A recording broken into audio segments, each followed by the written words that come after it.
Hi, my name is Richard Jones. I'm the President and Chief Strategy Officer of C2AI. In the UK, we're mainly focusing on prioritisation of the elective waiting list based on clinical urgency to make sure that the patients with the most urgent need are seen first.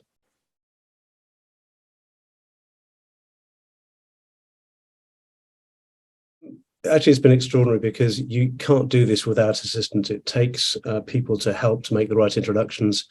Several years ago, we got in contact with the HSN in Yorkshire and Humber, Nev Young, Dave Shapland and the team there, who've been extraordinarily helpful, both in terms of introductions at events, but also in the ongoing getting to know process with people within the region, which then has directly led to contracts that we've had with people in the region, but also in their more broad support of what we're doing across the whole of the UK.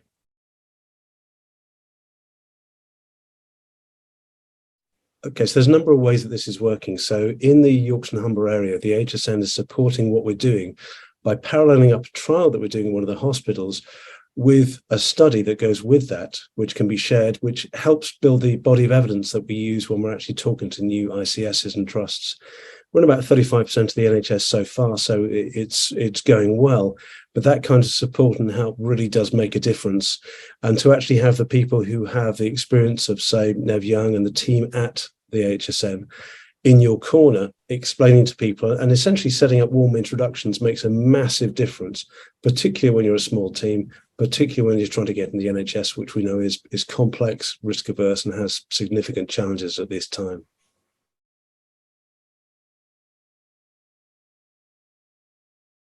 So actually, spreading from a number of the HSNs, we've been able to get trials into hospitals, which have then delivered published NHS results that show, for example, an 8% reduction in emergency admissions, up to 15% increase in bed capacity. That's extraordinary because when you can actually quote the NHS sources back to the NHS, it's not a marketing discussion, it's a discussion that has come from places that they trust. And the HSNs have been extraordinary in that delivery of support and support of those trials.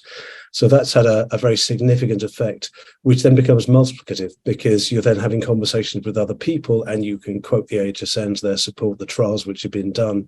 And over a period of time, you start to get a critical mass, which really does help convert from this is a great idea and nobody will talk to us through to this is an idea that's going to be nationally deployed, we hope, very soon.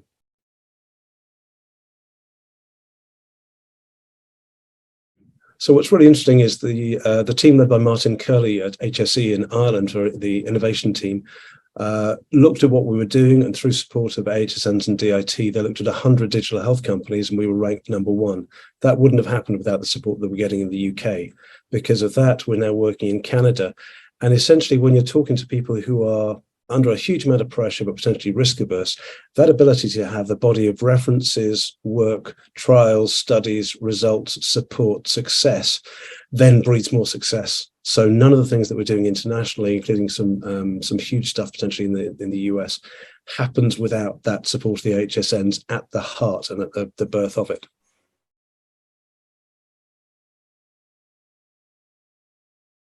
I think the advice I'd give to any company starting on the journey is to get in touch with the HSNs, because it is incredibly hard to get the time and attention of people who are under huge amounts of pressure, huge amounts of stress, particularly as we talk about elective recovery. And the HSNs are the people that can translate between your ideas, put them into context potentially that the NHS people will understand, and then set up meetings. And I really can't stress enough the value that that's been to us and the value that that can be to startups. They're there for a reason. They're great at what they do. Definitely use that resource.